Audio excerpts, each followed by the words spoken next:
All right, welcome back. Where were Woo. we? We were setting up a meeting for next week. Okay, Done. And Monday, David, December. priorities. David, Cool. priorities, please. Sorry. We have an entire audience waiting. Well, they're not waiting till we actually publish. This is true. Doing stretches now? Sorry. All right. We got this. Yeah, So, you're ready. What Yeah. are we talking about? Sun Eater? Yes, why not? I mean, I feel like we need some self-induced torture, so let's do Sun Eater.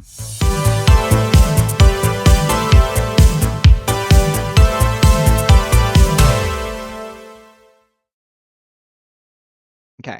Full disclosure. I God. still gave Shadows Upon Time 4.5 out of 5. Sorry, I was trying to imitate a connection drop. What? So, I have to say, but it's important to take that in context, which is to say... You were drunk? No, so... You fell down. Are you concussed?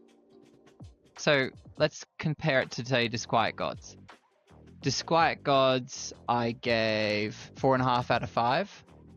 God. And that was the highest rating I gave to a Sun Eater book.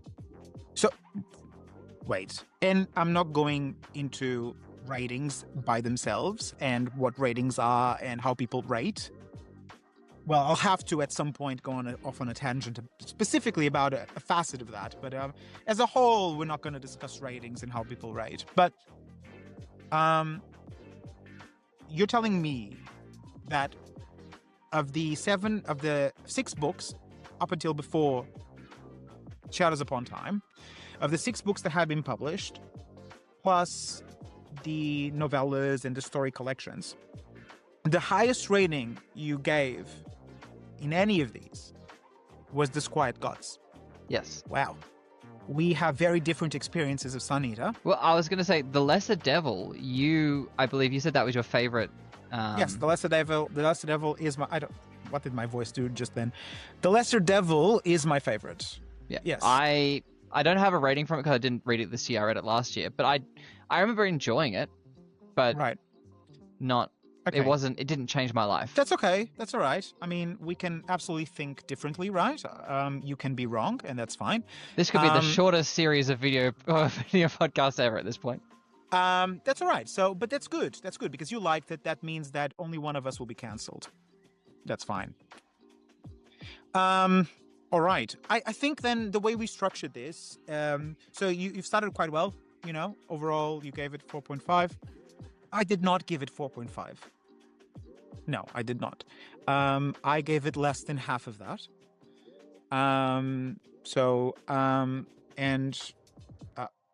Unfortunately, and I didn't enjoy doing it. Okay. You wanted to like it. I really desperately wanted to like it. Okay. You can't see, but this entire shelf right here off camera is just Sun Eater, right? So I'm a big fan. You got me into the series. You got me into the series. I would never have heard of Sun Eater really, except for you being like, "Oh, it's great. You should read it." Yes. So I would appreciate it if you didn't blame me for that, but that's fine. So yes, and not just you. I mean, I recommended Sun Eater to a lot of people, and that was on the back of having read. At the time, I had read Empire of Silence, and then I read The Lesser Devil, so I was on a high. Because I just thought consistency was there. It was fun. It was slightly subversive. I hadn't read a proper epic space opera in a long, long time. And this was definitely a space opera. I mean, there is no more soap opera-y character than Hadrian Marlowe, right? He lives as if he's in some sort of telenovela, right? Absolutely. Absolutely. So I think that kind of scratched that itch so perfectly that I thought more people need to read this book. And so I recommended it far and wide. And it had, I guess, at that point, really mass appeal because it appealed to a lot of people who like Star Wars, right? And, so it's a very quick pitch. I mean, look, when I describe it to people, when I'm recommending it to people, I describe it as basically if Dune and The Name of the Wind had a baby. And I think that's not an unfair explanation for what it feels like. For anyone that's not Australian, he was saying Dune. Yeah, sorry, yes. Yeah. The Frank Herbert not the month of June. No. And so, you consider the 7 books in the Dune series, and, it had an ending that I think people agree is a very good ending to a science fiction series that is of that epic scope and scale. Yeah. Anita, I think, leaned more towards The Name of the Wind in terms of its verbosity and the nature of its language. And so I thought it was a very interesting marrying of those two elements. Where I think Sunita for me lost marks was that, yes, Hadrian Marlowe is a very melodramatic character, I think is probably the best word you can use.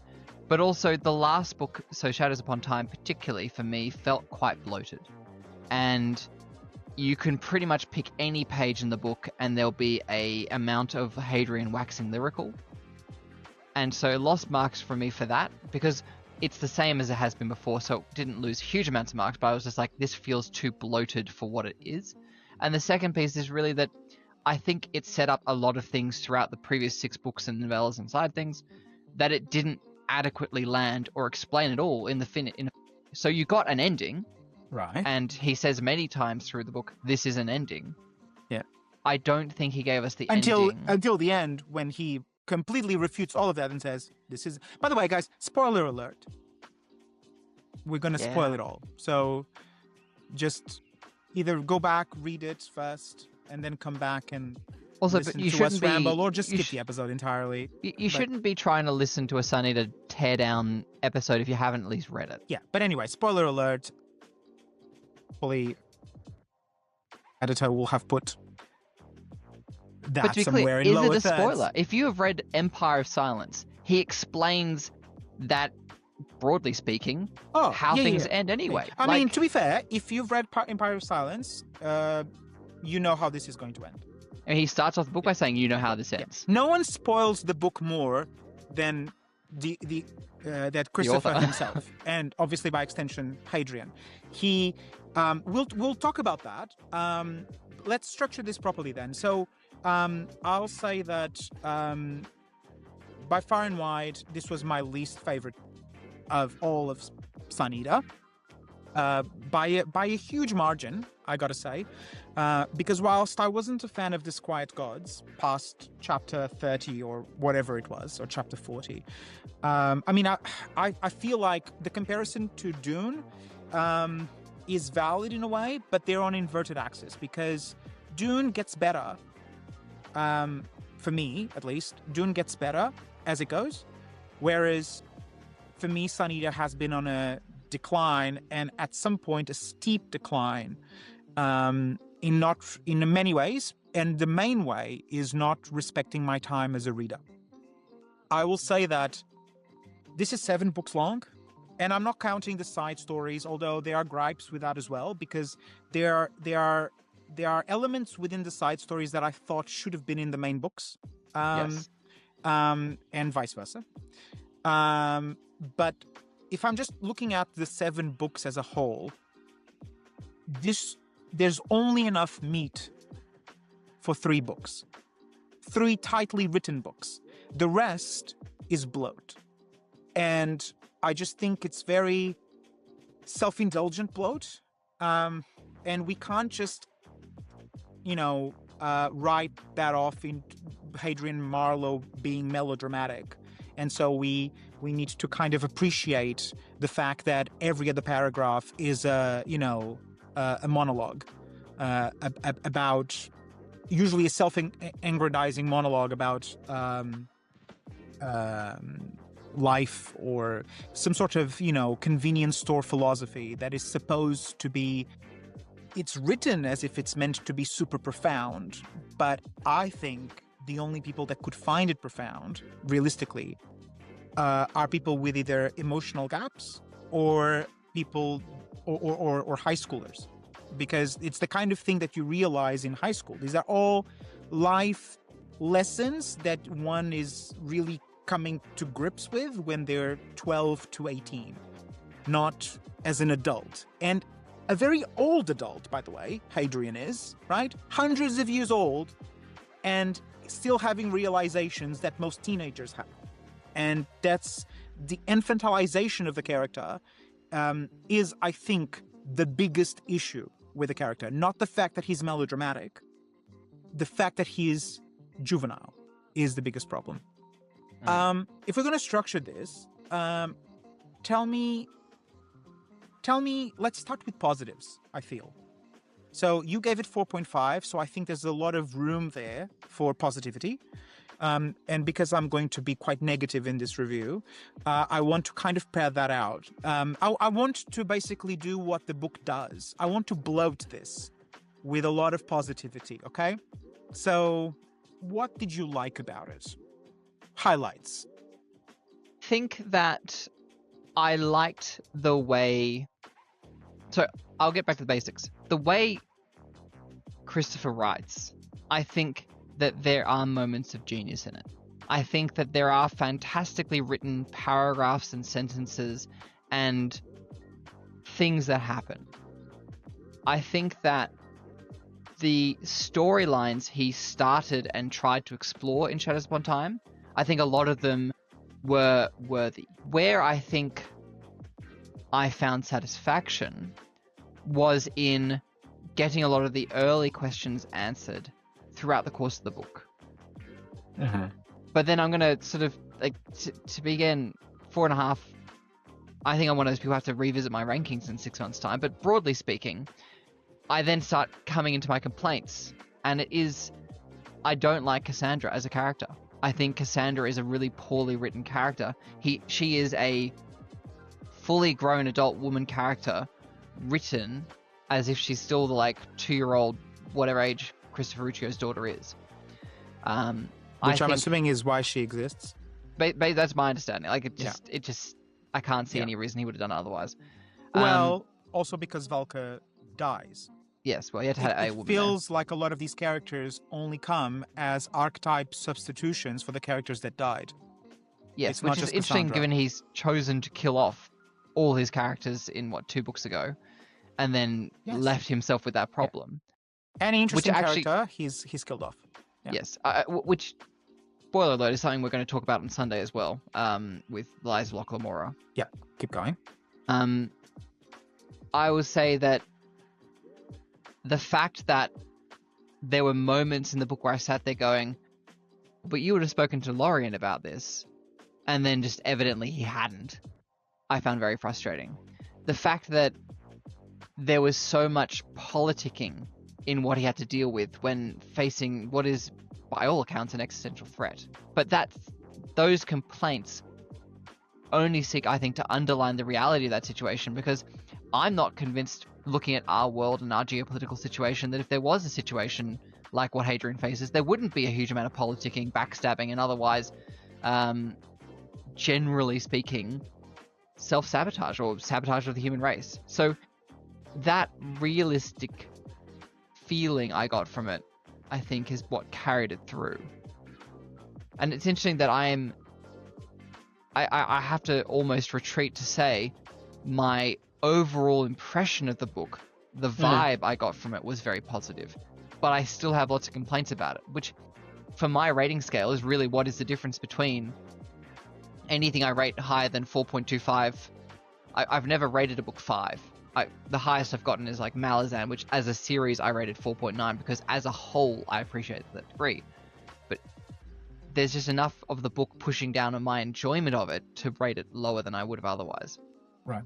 I think, to be fair, by the time we get to book 7, we are used to the fact that the characters, the side characters, are satellites to Hadrian, basic tools for him to use and then quickly discard.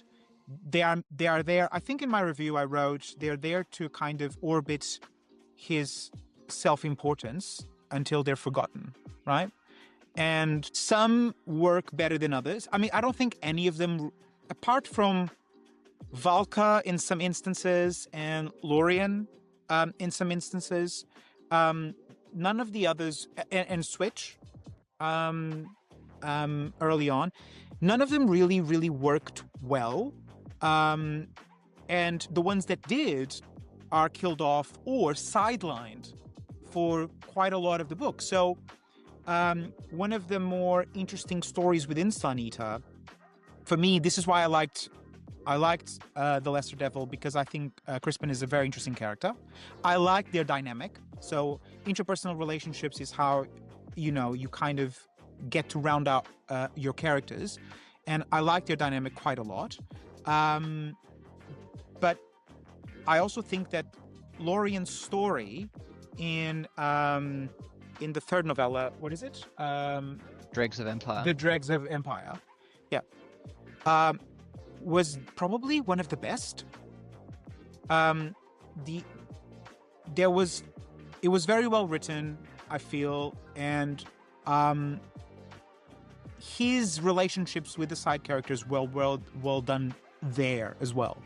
Whereas with Hadrian, he is so intractable. He's so single-minded and self-important and juvenile, and those things don't really work well together to make an interesting character. Because if you are self-important but recognize your flaws, or if you are single-minded but somehow you still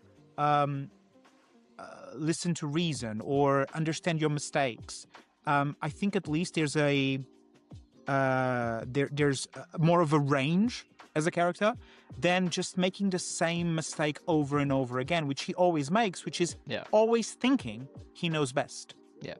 Until because the book becomes a parody of self-prediction, not just the book, but the series, that his decision will be the wrong decision. Someone else will be proven right. And that's going to happen in a few pages. And generally speaking, the character that gets proven right is Lorien. Honestly, all the time. I feel like Lorien, everything Lorien does is right. And the only times that he does something wrong is when Christopher writes him into some sort of weird situation where by Deus Ex Machina, he acts completely out of character. Yes. And like, for example, sometimes pretend out of character for shock value, where you go, this is going nowhere. Yeah. But for me, for example, the piece I keep coming back to is the thing like, there is no way that would happen. Is Dregs of Empire, when Lorien basically gets told Hadrian's on Jad having a harem and having a great time. You were working with him for, 200 years? Yeah. There is no way he would think that. Yeah. There is no way. And not only does he think that, he then acts on that in such a way that he then goes completely off course and says, Hadrian, you're dead to me. You're done. But in this story, things happen because they need to happen. Rather than create more of a problem for your characters, or if you've written yourself into a corner, that's fine. But then find a more interesting way then to solve it, rather than just making things happen. But to be fair, you're talking about Deus Ex Machina. I mean, that is Hadrian, right? His entire story is Cuz. In fact, in Shadows Upon Time, there are so many times, particularly towards the latter half of the book, where he says, I tried X, Y, and Z, but obviously I wasn't meant to do that because the choir didn't let me do it. The absolute means I need to do this, so maybe I should just do what the absolute tells me to do. Yeah. So before we go into Shadows Upon Time, specifically in plot, okay, I think we need to address the moment it becomes apparent where this is now going and how, which is in Disquiet Gods, where we are told, and Hadrian is once again told, by a stranger, right? And Hadrian suffers from a lot of this. Hadrian, for all the times, and this is why for me the character ultimately doesn't work. For all the times Hadrian is intractable, single-minded, incredibly sure of himself and what he believes, and ignores advice and opinions from people he supposedly trusts. At the same time, he's the quickest person to believe what an enemy or a stranger tells him. Time and time again. It makes absolutely no sense. So an enemy will tell him, this is how things are. And from that moment, this isn't the enemy telling Hadrian. This is the writer telling us. This is now the New World Order. This is how things are. And we are meant to believe that without the character questioning anything. And we know that that's the writer telling the reader because none of the other characters also question it. So that's number one. But then in Disquiet Gods, God basically presents himself and just tells Hadrian in what amounts to, cosmic info dump, this is how things are. And Hadrian just goes, oh, for sure.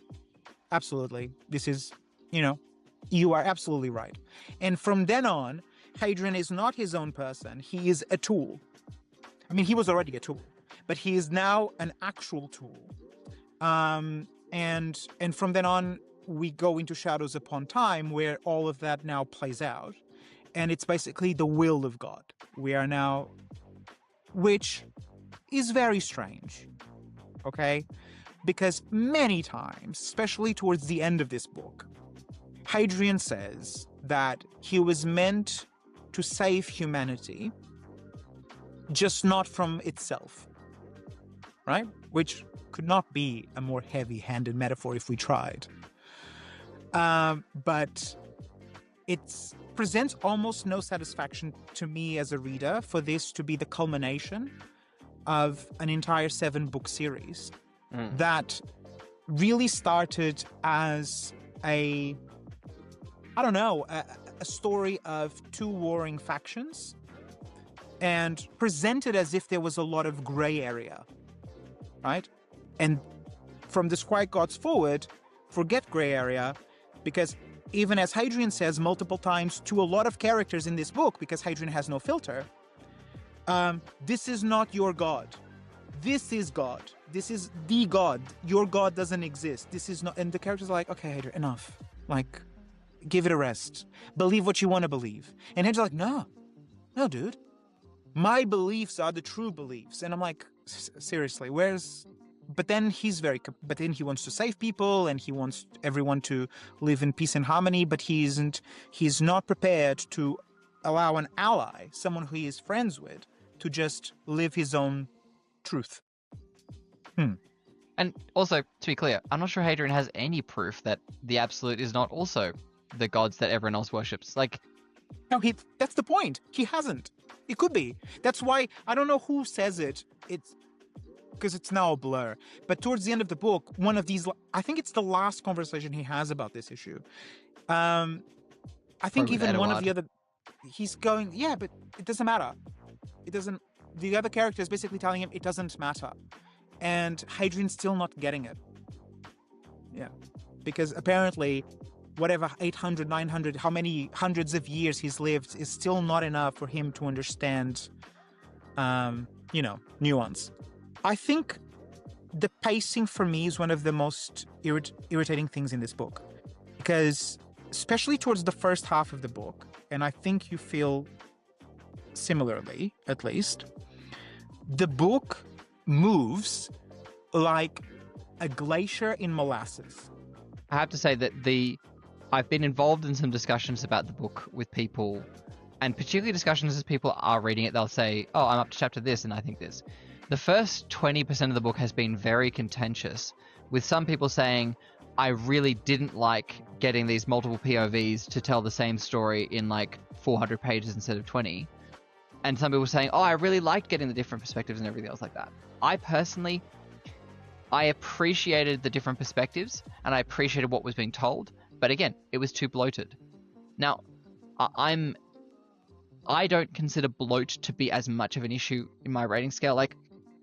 If Tad Williams takes 40 pages to say what another author would have done in 5, I'll be like, oh, it's very Tad Williams, very bloated. That's what you expect from a Sun Eater book even.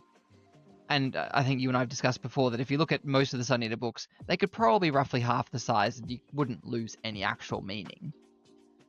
But it was only in really Shadows Upon Time that I started to go, okay, this is too much bloat for even a Sun Eater book. I feel like we don't need to have this story take as long as it's taking to get where it's going.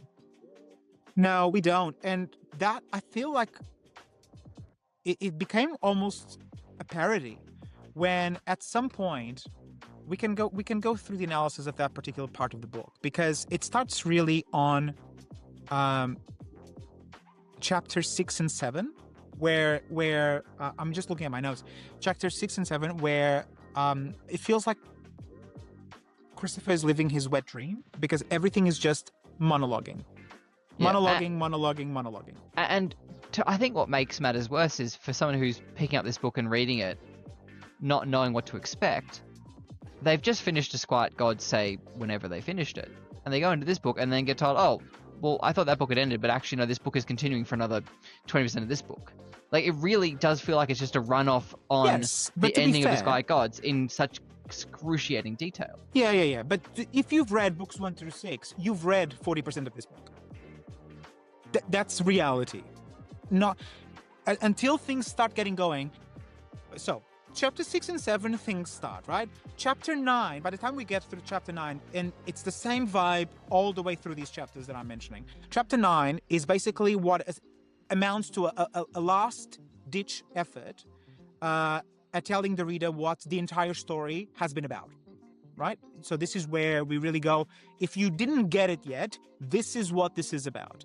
And a lot of things should have been properly.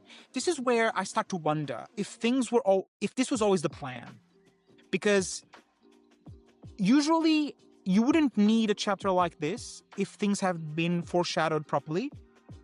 And there was so much space in 6 books for foreshadowing. But chapter 9 happens, and it's basically holding the reader's head and saying, this is what the book is about. And then that kind of self-indulgence of those early chapters continues in chapters 10 and 11, where we start getting all these POVs, and where it could have been, I don't know, I think much better written as a roundtable discussion, right? One chapter, this is what's happened, I did this, most of those chapters could have been one paragraph, basically. And it would have, I think, would have felt a lot more, just spontaneous in a way, because even the way those chapters ended and started felt very structured. Now you tell your part. No, we have one more thing to tell you. Like, it just felt like, by the way, why are we catching this character up? Okay, we are hardly going to see this character. It doesn't matter. It's not important, right? Let's not give him some sort of, stage. And then, what did I say?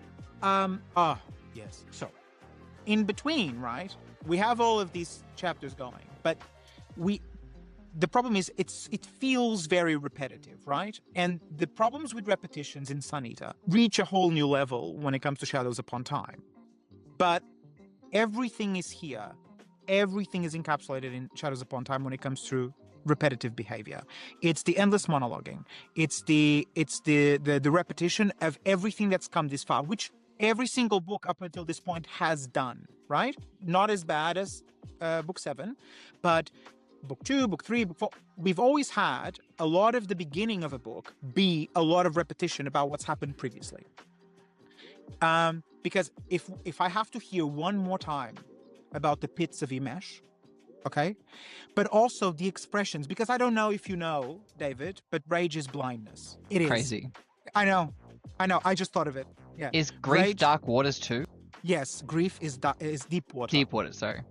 Grief, you clearly not repeated enough. Obviously, just otherwise you water off a know. duck's back here. Grief is deep water, and rage is blindness. Yeah. I will say, what I think, criticism I have of the book. So, again, spoilers. In this book, the Chantry are set up as a fairly significant enemy. Previously, they've been an antagonist of Hadrian's, but all of a sudden they've got technology that no one else expects. They've got access to demons, all the rest of it. If any of the side novels, or the Tales of Sunita, or the other novels in the series hinted at any of that previously, I think that would have made the pacing of it in book 7 feel much more natural.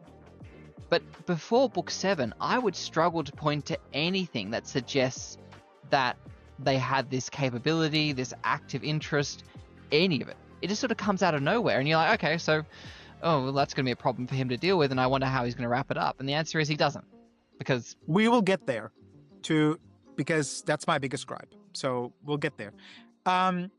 So by chapter 12, right, Hadrian, like the little edgelord he is, he actually says, right, remember, we're still on the recap. He says, and this is something he actually utters, we're almost at the end, I promise you. And I felt like throwing the book, because we go through several more chapters of it not being the end yet. To which, at one point, I think the other character they're telling this story to goes, is this it? And I'm like, let's move on with our lives. Like, seriously, we don't... And spoilers, right? Did we need any of that recap? None of it. We did not need any of it. It made absolutely no difference to the overall story. But we had to suffer through it. So, I mean, if you're starting the book and you're feeling a little bit meh, I mean, you can really skip to basically chapter 18 and start there. And you'll be fine, okay? You'll be fine. Actually, in chapter 18, he tells, and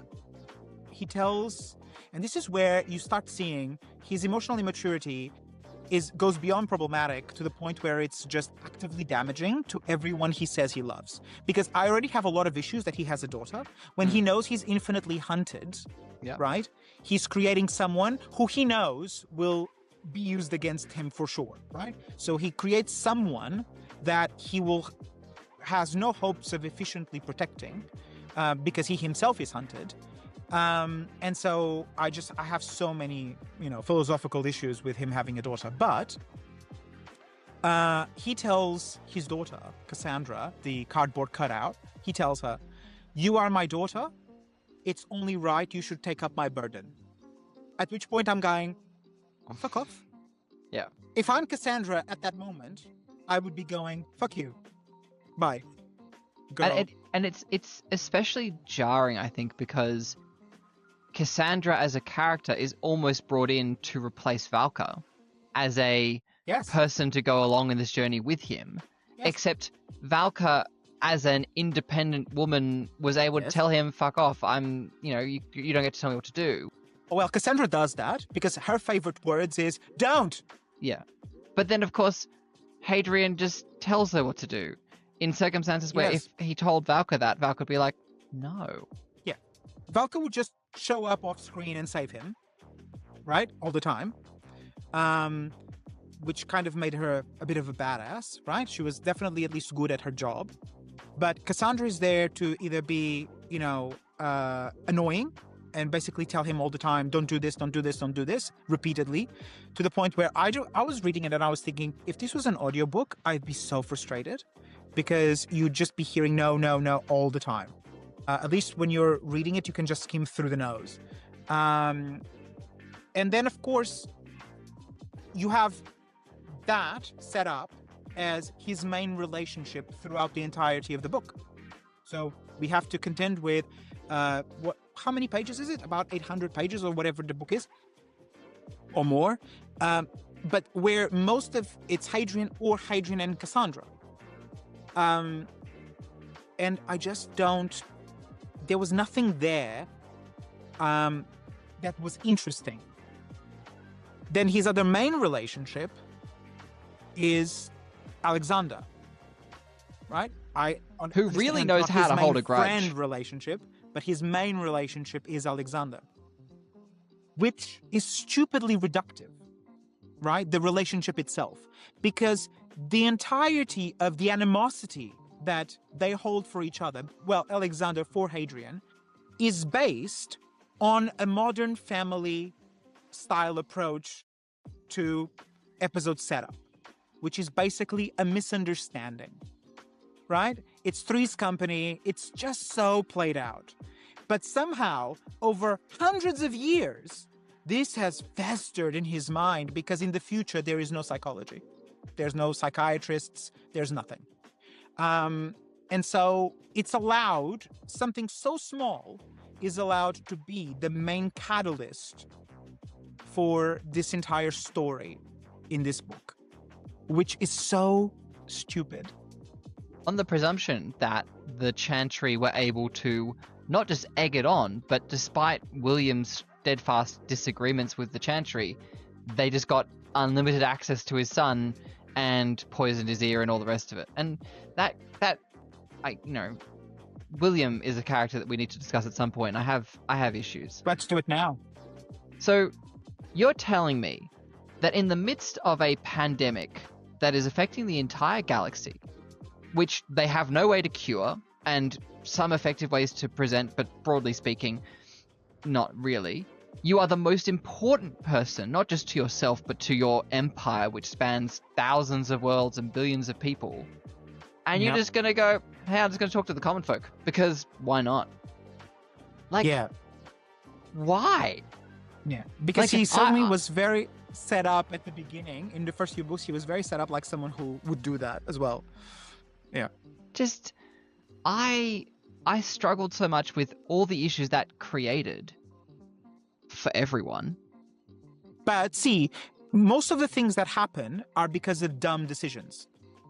Yes. Right? It's never because, and this is the problem. So, all right. The biggest issue overall is the lack of intelligence in the enemies or the circumstances themselves. So the characters are not being made to overcome something that came through because of someone else being much smarter, someone else, a circumstance being undeniable, despite the hero's intelligence. It's always because a hero does something stupid or the enemy is also an idiot. Yeah. And yeah. I just finished The Faithful and the Fallen, and I have this issue where a book series will write these amazing villains who do amazing things off screen or when you've got their POV, unless and until they get within 50 meters of the main character, and then they just turn into the Three Stooges. And I just struggle so much with books that do that, because if you had any consistency or continuity about this character and the actions and motivations, either the protagonist is dead or the protagonist needs to be better. And it's rarely the second one that gets chosen. Yeah, exactly right. And I think that when it comes to William himself, right, as a character, there's so many issues there, because the point we're trying to make of you being the architect, essentially being the architect of your own misery, being the architect of your own problems and destruction, ultimately, is his story. Because so much could have been avoided because he's the father of humanity, right? And man, could we, dive deep into the socio-political choices that have been made in this book. But he's the father of humanity. The irony, of course, is if he had been a better father, none of this would have been happening. That's it. I can appreciate it's hard to be a parent to 2 kids like I've got, let alone 126. Right. So, you can choose to keep it in your pants. Well, they do it differently, obviously. Exactly. It's not even a matter of that. They didn't even have to. Correct. He purely just signed too many forms. He's like, let's. How many is a good number? 26. Yeah, let's have that many. Sorry, girl. I can't find my pen. Done. Avoidable. But it just feels like, for me, that's the main issue, is the impetus for the story doesn't feel like something that happens through intention. It just feels like everything is a series of unfortunate mistakes that are then solved by characters also making stupid decisions, which is, for me, a big problem. But we also understand that throughout the entire story, there's essentially no stakes. Because what do we know? We know that we are getting this in retrospect. So the writer, through Hadrian, has told us many times, and I understand the mechanism that he's trying to employ, but because he uses it so often, we can never break we often break the immersion, right? Because we are never allowed to forget how it ends. Yep. Although even then, I think I need to reread some sections of Empire of Silence, because there are some things I remember him saying in book 1, particularly from the perspective of his older self, that I feel don't actually play out in the end. So, for example, I seem to recall him talking about how, in book 1, that post-Gododin, all the Sealson are basically slaves, and they have no independence or anything. Whereas at the end of Shadows Upon Time, we're told that there's an ongoing pogrom against them, and Alexander and co want to wipe them out. And maybe there's one section where they're like enslaved somewhere, but it's certainly not apples to apples of this is what he said would be the case and this is what we get. I also vaguely recall him saying something about the Scholesius being his captors or his jailers, and he's got now in the end it turns out to be a purely figurative thing. Of course, how did no one notice that this guy who died is back again? Like, what resources does he have available to himself to make things happen post his death and resurrection the last time that allows him to move around freely and do whatever he wants? Like, it's just... Yeah. This guy showed up at the doors one day, we let him in, because why not? Exactly. I thought we were going to be surprised, in a way, at the end, and that actually I thought that the end to him writing post facto was going to end so when I started The Quiet Gods, I was hoping that this style of narration was going to end at the end of The Quiet Gods. And this is where we've come to where he's at. Right? And I understand that would have meant that, the sun-eating aspect of it would have had to play out in that book. But let's just say it had. I thought that's what was going to happen. And then we were going to get then a book of the fallout. We've caught up to where Hadrian is, and now we can have stakes. True stakes, because we don't know how it now ends. And I thought that would have been a much more interesting way to do it, because it would have created real tension. But anyway, the writer wrote what he wanted to write. I just don't think it ends up working as a satisfactory conclusion to really anyone's story except Lorien's. Just say he gets away from Hadrian and stop making bad decisions. Yeah. It really is a case of someone understanding my friend is toxic and I need to distance myself. Yeah, it really is. So just to keep us on track, on this writing mechanism, because we are, and this is nitpicky, okay? But because we are post facto, okay? There are a lot of things in the way that it's written that it makes no sense. One of them is character stutters. He's sitting down to write this, and when he himself as Hadrian, I didn't know what to say, and I'm like, right, okay, why are you saying it that way, right? It's different if we're in the action, right? But you are writing what happened. It makes no sense. And at least if I was allowed to forget that that's what's happening, then that's fine. But because you keep reminding me every other page that that's what's happening, it doesn't really work. And it also feels to me, and I don't know how you feel about this, but let's move a little bit towards the actual setting of the piece. It's supposed to be a space opera. Okay. There's very little space fighting. Most of the fighting in this grand space battleships, environment ends up being close quarter sword fighting. Yes, it's the Dune problem all over again. It's we live in a technologically advanced world where a whole bunch of stuff is happening, but that's not a very engaging story to say this ship moved here and this ship moved, and then it's got to be in your face, and that's exactly why Frank Herbert wrote the shields he did, which, to be clear, Sun Eater's just copied. It's the same premise. It's a shield that stops things unless they're going a certain velocity and blah, blah, blah. I find it interesting in the sense that, for all its faults, Craig Allinson's series Expeditionary Force does space combat a lot better, because, honestly, half the stuff that happens in Sun Eater when he's talking about an actual astral naval engagement wouldn't work. Like, you're talking about ships that are huge, sure, but space is much bigger. Like, space is so mind-bogglingly big that almost none of the weapons he refers to in the books ever would be of any use. The only time he gets close to weapons that would actually be functional and useful in the combat he talks about is when he brings up the Americani, or American weapons, where they actually, just by virtue of being practically magic, do stuff. anything else and everything else. Because it's not like they talk about, missiles, for example. He gets this one scene where there's 900 and something missiles heading towards his ship.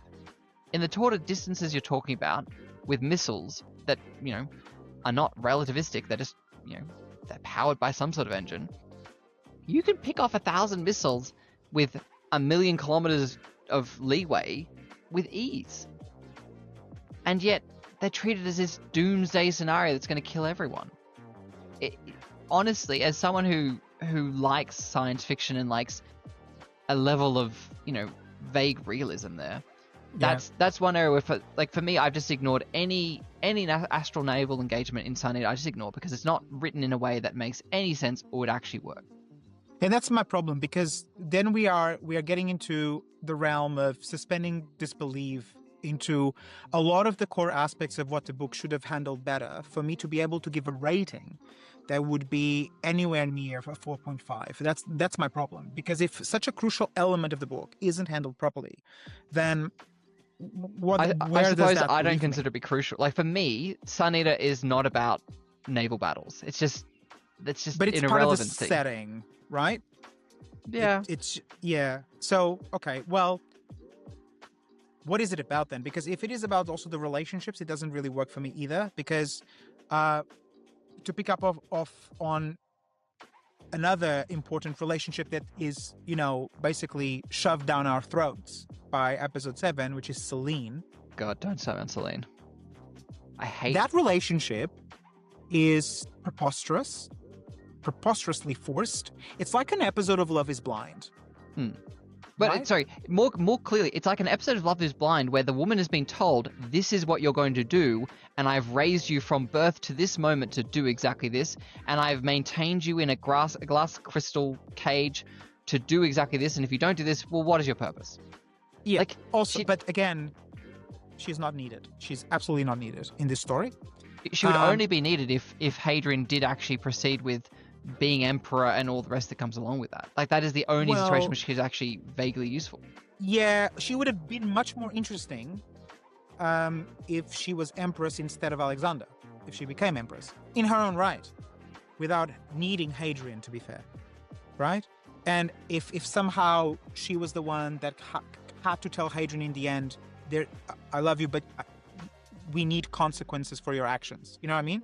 Things like that. So it would have been much more, I don't know, just more interesting than her just being the wife. It just felt really, I don't know, cookie cutter and reductive, and it was so annoying. I already didn't like where it was going in the previous books. I just thought, oh, here we go. And again, this was spoiled for us. We knew where this was going. Yeah.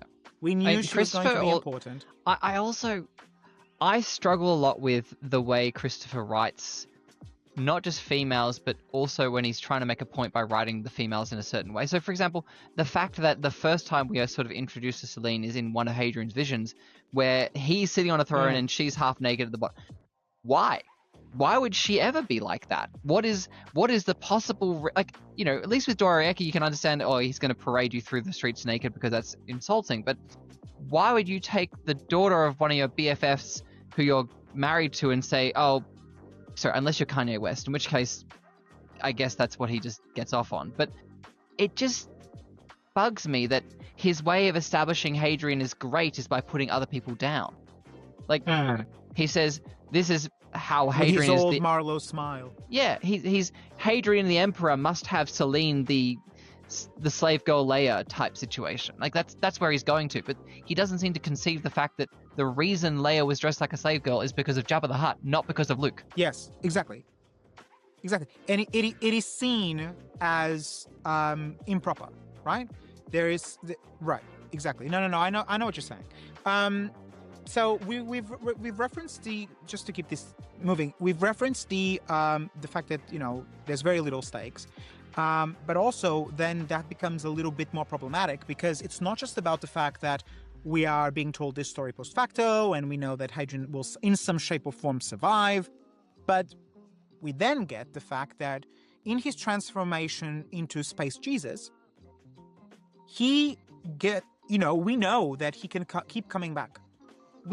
And even if we don't know, right? Because let's assume Hadrian doesn't know whether his next death will be a permanent death. By this point, we assume, right? Which is enough, right? We now assume that Hadrian will, if not survive, then at least die and come back, which means that nothing has any consequence. So I am left as the reader thinking that the only real consequences could be for the side characters. But I don't care enough about them to care whether or not they live or die. Honestly, part of me wonders if that's why he did what he did with the Chantry in this book, because he'd set it up for 6 books as the enemy is the Watchers and the Sealson.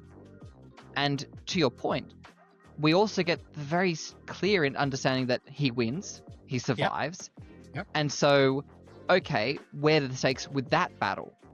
And so by introducing the Chantry as this suddenly super-powered enemy, he has the option of changing the outcome by saying, oh, well, and that's why he's now imprisoned, and maybe they torture him, and maybe all these other things happen to him as a result of what he did and who he is. Rather than, you know, oh, he's going to win against the Sealson and the Watchers, and that's like... The problem with that strategy is he did it in book 7. And my issue with that is the Chantry doing what they do in these books with the tools and everything they have to their disposal makes almost no sense. Because... Exactly. Why choose to try and use Alexander when you can try and use Hadrian? And the way to do that is not by trying to kill him and antagonize him. Like, Hadrian, as we've discussed, is one of the most melodramatic people on the planet. You can basically get him eating out of your palm by being vaguely nice to him and doing some cool things every so often. But no, they're like, oh, well, we'll just try and kill him. Oh, he came back to life? Gee, I wonder what that means. Try and kill him again. Like, why? It's really the motive. It's almost like no one has a plan. No one stopped to think, okay, how do we actually, either way, because it's the Chantry and Alexander not having a plan that could ever really work against Hadrian, but it's also Hadrian having so many opportunities. So many opportunities. There's a point where Hadrian again tells the reader, I don't know what chapter it's on. It is... what chapter is it? We'll get to it at some point. But there's a chapter where basically Hadrian even kind of ponders, oh, I could reveal right now that Earth is populated, right? Because I think it's in, yes, it's chapter 49. Chapter 49, he decides not to reveal that because the guy, he even writes as the guy from the Chantry is nervous looking at him. Because he gets taken aback by what he said so far. This could be the moment. And I'm thinking as well, by the way, because this is, again, the future. We are living in a present where everyone is fucking live streaming everything at every fucking time. Okay? Why isn't this being immediately live streamed? All right? This is why we need Valka. Why isn't this being immediately live streamed? And this is the moment where he could just immediately end everything. And he could just go, okay, well, what about this? What about the fact that, you've kept the Earth as your, little private playground, right? No, I won't do it. No, I could, but I won't. I stayed my hand. Because if I could, but if I did, the book would be 400 pages shorter. So for me to be able to pad this a little bit more, let me just, not say anything. And let me stay my hand, because these are incredibly important people that I, have very great feelings about. The Chantry and Alexander, for some reason.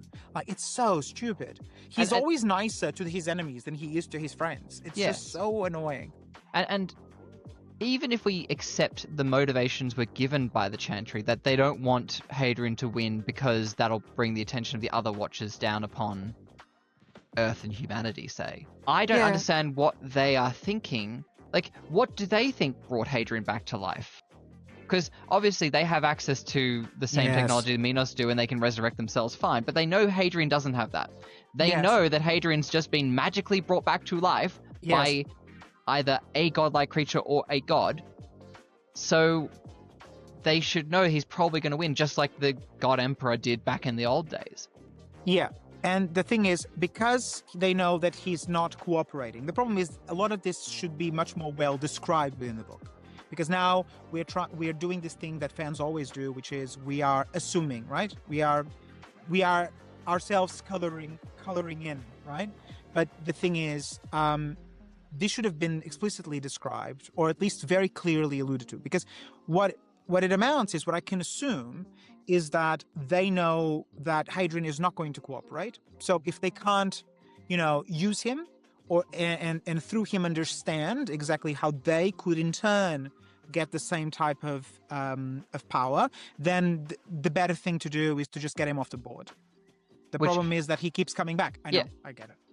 And Yeah. I think it's interesting because it's something that's occurred to me then when you talked about Valka live streaming. What took them so long to figure out that the Chantry had an actual proper AI in system changing, blocking, and otherwise Valka would have figured that out, you'd assume, pretty quickly. But they have a giant computer brain that is running their ship that is basically Americani in order. I keep saying Americani because that's what they say, but it's American. Americani. Yeah. They have an American fucking AI in their ship, and it doesn't notice for 2 years. Oh, by the way, they're probably intercepting, blocking, and otherwise amending all our communication. But that's because it's probably modeled after Grok. And so it's too focused on, red pill shit. I just think it's the fact that William even knew so much and did nothing for so long. A lot of this could have been avoided. The Chantry didn't have to be a player at all in any of this. But one of the biggest plot holes in the conflict is time itself, I think. Because there are so many revelatory conversations in Book 7 that are meant that people, so character A tells something to a group, or character B, or whatever, that is this huge revelation all the time. But then you think, sorry, you guys have been together for hundreds of years. Why are these conversations? What do you guys talk about? Do you just sit around and play Uno? Why is it taking so long to find this out about each other or other factions? Why is it taking so long? But a lot of it is just conversations between character A and character B that they've been on the same ship for such a long time and just now are revealing. It just makes absolutely no sense. At some point, even drunk, you'd reveal something. And in chapter 60, an enemy, and I wrote down, because it wasn't the first time, an enemy just again pops up within the ship. These enemies have been sleeper agents. It's like the Americans, right? Have been sleeper agents for such a long time, and they just keep. And again, for me, it's another problem within the setting because it needs to be close quarters. So it's almost like being in a city, right? But it is again a ship, a self-contained unit, and the enemies just keep popping up, which I also thought was seriously, again, Yeah. you couldn't have thought of a better idea. And just you reminded me of something. Conflict for no reason, and that doesn't go anywhere. So the scene where the Ishani and the Sealson have a fight over the Sealson thought the bird brains were giving them orders. Yeah. You're telling me that never happened before in all their years of work? Hadrian didn't accidentally Real one time Housewives. say, hey, can you tell them to do this? And then they thought, oh, you're telling me orders, and try to kill each other. Okay, great. But then it doesn't actually matter. So Real what was the Housewives. point of it? Yeah, no, it's just Real Housewives of, Atlanta. It's just, it feels like manufactured drama for the camera. That's what it feels like. But it only served to reinforce Hadrian's dilemma of how do I keep all of this together, right? But I just thought it wasn't executed well enough. There could have been something else that actually happened through an active conflict or something. It didn't have to just pop in out of nowhere. Then in chapter 66, okay, we have to touch on the social political aspect. In chapter 66, I think it's William talking to Hadrian, saying, there is no one else but you. So William, in a lot of ways, quite a juvenile person as well, because he has children, he doesn't know how to parent, you know what I mean? But he's telling the most childish person, right, in the entire series, that no, there's no one else. It has to be you. You are the one, you know. This is an empire with billions of people. And I'm assuming if you will have some sort of, you know, political degrees. You'd hope right? so. Would hope so. But no, it has to be Hadrian. Because we are sticking to even though, again, it's the future, we're sticking to a very archaic way of rule.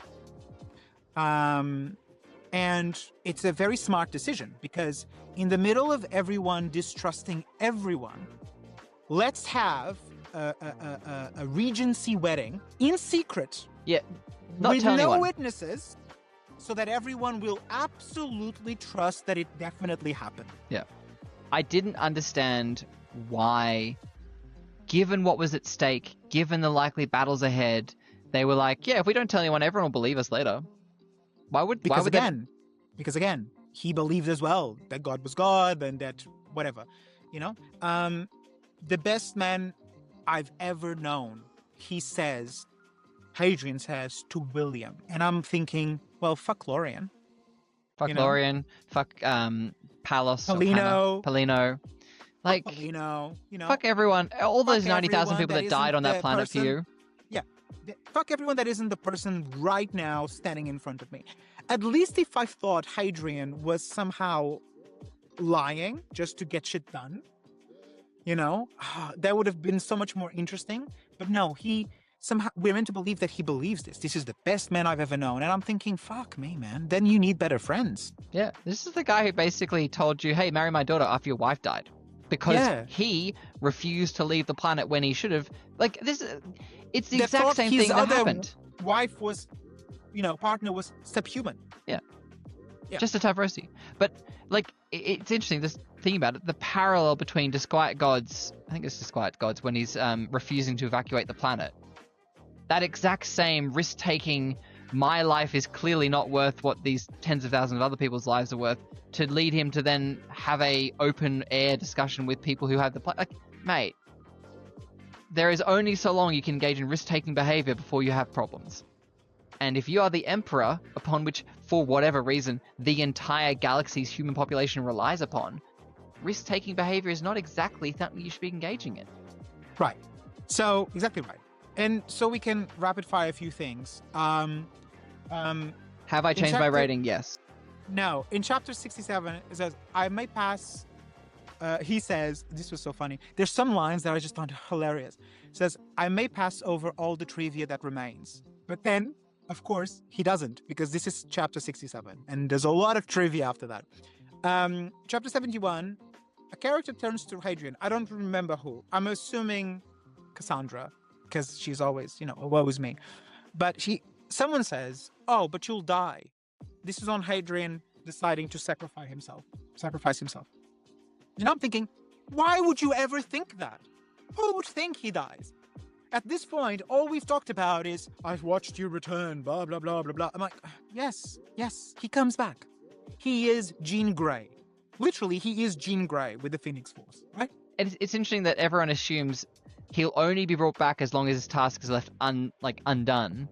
And there's no way his deity who's relying upon him to do this would be like, well, you sacrificed yourself to get the job done. Guess you can come back to life now. 50-50 chance at least, surely. Exactly right. Right. At that point, I was getting quite a little annoyed at quite a lot of the characters. And I was thinking, in something that we mentioned at the beginning of this episode, how much the side characters really were not fleshed out, didn't really matter. But some of them were done real dirty. So Cassandra, Lorien, the human-like Cielson, at the end there's, the kind of relationship, were all, for me, real symptoms of the kind of unnecessary length that was ascribed to this story, because there were a lot of better characters with similar characters, really, that were introduced much earlier in the piece, in, books 1, 2, 3, etc., that would have served this exact story, right? Because it's the same exact archetypes, but we would have had so much more time with them and cared so much for them. And I think none of them were done. I mean, I still miss Switch, but none of them was done dirtier than the case of Ciriani Dureka. Ciriani Dureka is... So, Alexander, by himself, is a level 1 villain. If we were playing Final Fantasy, this is the first mage, mage 1. Final Fantasy 9, he's mage 1. We're even at the beginning of the first disc. I mean, it's such an inconsequential caricature of a villain, right?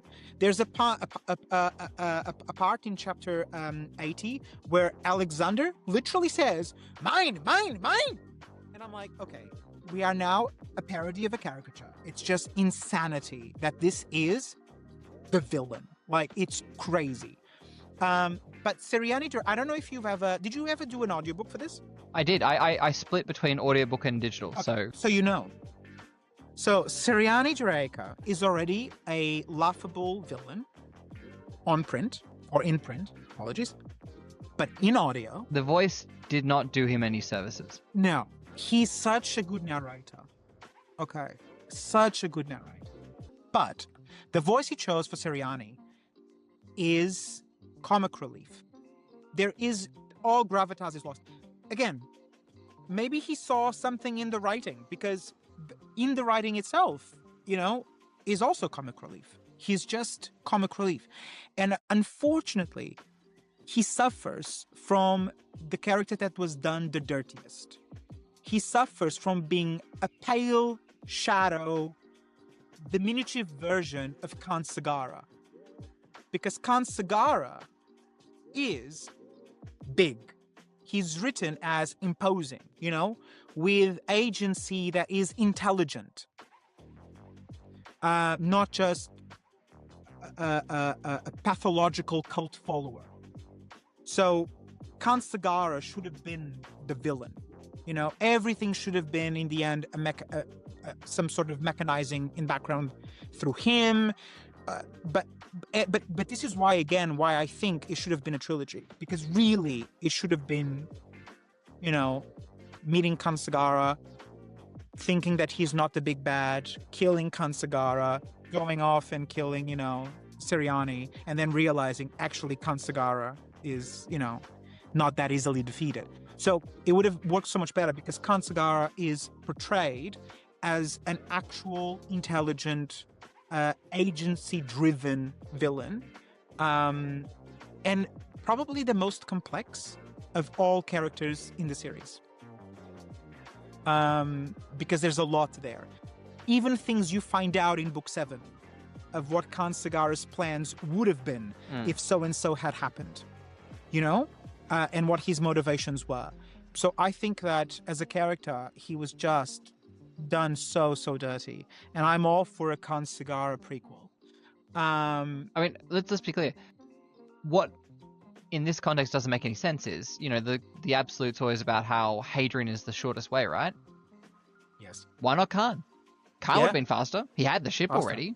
He already knew what the watches were. Correct. He was the one who enabled Ciriani to get to the point he was. If the absolute had spoken to him about 8,000 years ago, I'm sure we wouldn't have the Silson problem at all. Yeah, but again, humans, right? Would Khan Sagara have been one of the people that tried to crush the egg? Who knows? But yeah. I don't think at that point in time when he was against the Watchers he would have. Doesn't make any sense. Chapter 76, I want to say, get shock value we don't need.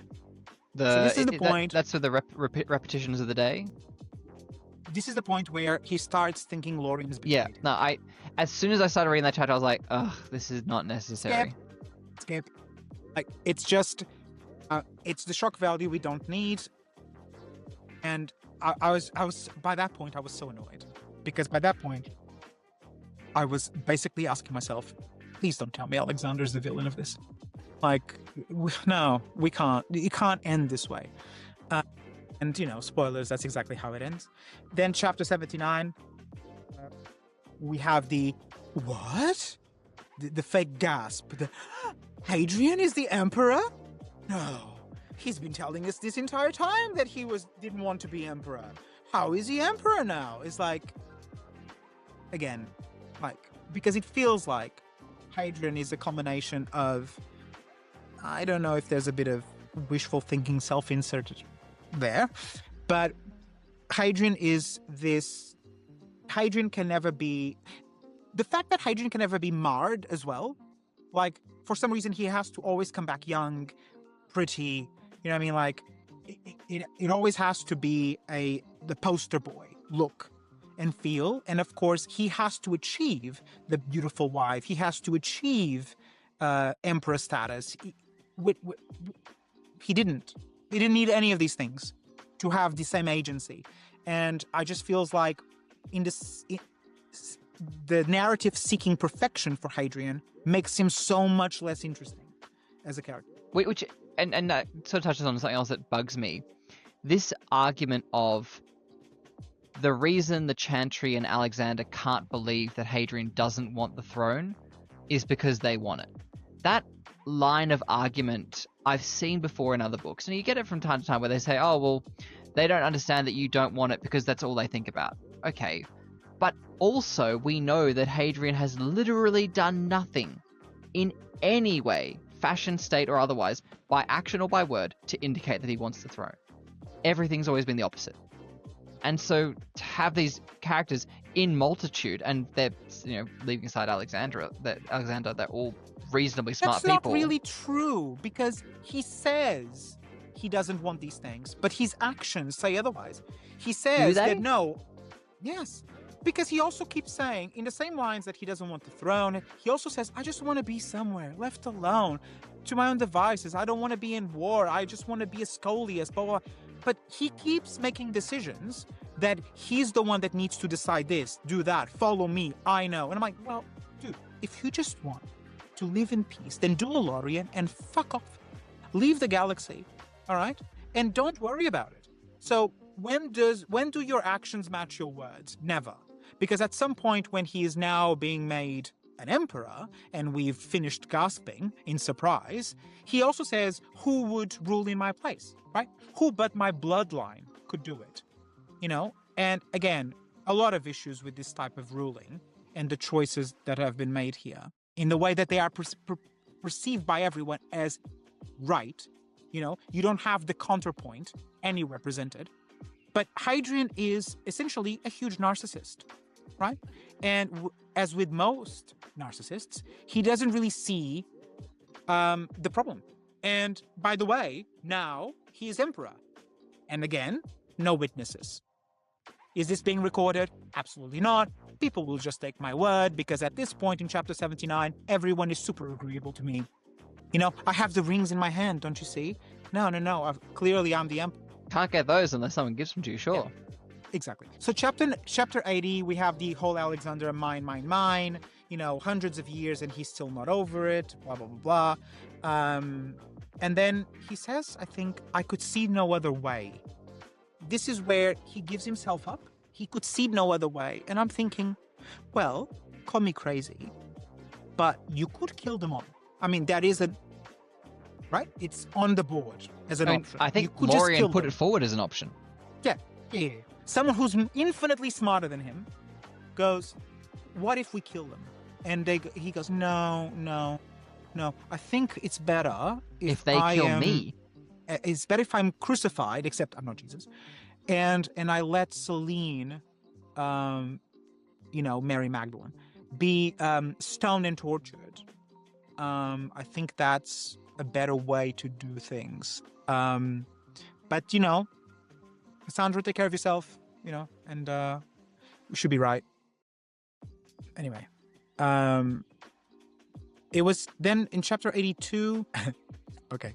In chapter 82, and let's forget at this point that Hadrian has spent an entire series making terrible decisions to save one person instead, risk everything for one or for a handful of people. Honestly, and I know which chapter it is, but the scene where they go down to the planet to save 3,000 people, oh my god! Up to 30 or 31 or 32, something like that. Yeah. But let's forget that he's done that, but then thinks millions of people are expendable at the same time, in the same breath. He, at some point, says, I'd forgotten Alexander. And I'm thinking, I'm sorry, what? No, you wouldn't. No, you wouldn't. Because you know what you don't forget? The intricate details of everything you fucking wear. But somehow, in that moment, you'd forgotten the main enemy. That is the most annoying person on the planet. You wouldn't have forgotten. Then there's way too much gibberish in this book as well, which is a pet peeve of mine. I really, when authors start getting self-indulgent with the goobity gobble of whatever language they invented, I'm like, oh come on, let's move on with the story.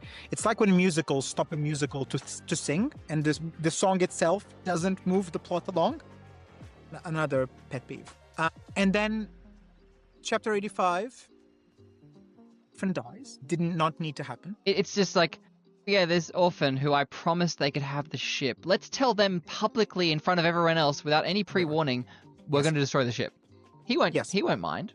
No. Why would he? No. He's proven to be very stable and well-adjusted. Very well-adjusted. Yeah, he was taking Metamucil. He was very well-adjusted. Everything was working like clockwork. But unfortunately, he somehow takes umbrage with the fact that I'm going back on my word. Who would have thought? And then, of course, Lorien kills him. And then just leaves. Because I've done enough. At least someone has died. If he hasn't done enough, he certainly had enough. Yes, he had enough. And then, chapter 89, it all ends with a fucking telenovela scene, right? Because he stands there and he starts throwing rings on the floor as if it's like, again, Love is Blind going, no, you take it then. It's like, what is happening right now? What is this? But the fight then happens subsequently to that, which could have, again, been completely avoided. But he doesn't care because, if he dies and he comes back. But I think it's the problem when you make a character, it's the Jean Grey effect. You make the character so powerful that you now have to go through either extreme lengths or very stupid ways to make him deficient in his power, or at least how he can use it. And that's the problem, because otherwise, why doesn't he just step in time? Or the little thing, because he always does it after something has happened. So first something happens to a character, that character's fucked. Then he is going to be on the rough end of the stick subsequently, and then he uses the power. It's like, sorry, why didn't you just use it before to save your friend? And then obviously we have the ending. We get to a point where he says, I've done enough. I've saved humanity from the Cielsen. And I think he says that the fighting ends up going for another 1,000 years or something like that, until the Empire starts to fraction and break apart. So I've saved it from the Cielsen, just not from itself. And I'm thinking, right, so, sorry, where is the Hadrian that would have sacrificed everything for the one person he likes? Why wouldn't, again, the math isn't mathing. Yeah. Considering how, you look at an empire that big, a collapse of that empire would kill so many people. He's just like, not my problem. The Absolute doesn't care about you guys as a whole. It's just about, the general vibe, right? Mm. But also, well, first of all, as an aside, the way it ends almost, one of the very last things is another Tor Gibson aside. I was so tired of the Tor Gibson's Shakespearean asides. Like, I was just like, if it were few, like 2 per book, but like, it was just so annoying by the end. Yeah. So, look, we've talked a lot about it. We've talked a lot about it. I just think that overall, I didn't like the fact that it ended up all being a little bit too biblical for my taste. But I also, all of the inconsistencies and, the fact that it was so overwritten, really left me quite disappointed. I still think that for everyone that's been, if you've liked, okay, if you're listening to this or watching this and you liked Disquiet Gods, most likely you will like this book. I feel like it will, hit the same notes, and you'll really, really enjoy it. And at the end, look, it's just our opinion. It's definitely, I'm the negative Nancy here, so it's just my opinion. It wasn't my favorite for sure. Even though I've basically kind of listed quite a lot of negatives, there were things that I liked. A lot of the prose was really nice. There were some of the set pieces that I really enjoyed. Getting some of the answers was good, right? Because you've invested so much time in the series. But as a resolution, just felt too much of a tangent for me. And what I felt I was going to get with the sun eating aspect was in no way impactful enough for me. It felt actually like a little bit of a blink and a miss aspect of the book itself. And then we got too bogged down on the Alexander of it all. Any final thoughts, David? I think that overall, I still will recommend Sun Eater to people. I still would say I enjoyed the book. I'm going to probably adjust my rating a little bit down. But broadly speaking, I think it is a story which I think a lot of people will enjoy and continue to enjoy. I do think, though, that it could have been shorter. I don't necessarily think you could have had everything done in 3 books, but certainly within 4. And certainly this book could have been half the size and gotten across the same points it needed to. But at the same time, that's the nature of the beast. You have authors write, like, this is the first book series Christopher's ever written, and to do what he's done with it is insane. So I'll be intrigued to see if we get some of the lessons he's learned from this experience translating into the next endeavor he does. Yeah, well, comment, hate on us, that's fine. I feel like we need a better sign-off. Yeah. This is... what? No, I just think, maybe even more nonchalant. It doesn't really matter. I mean, like, it could just be, okay, subscribe.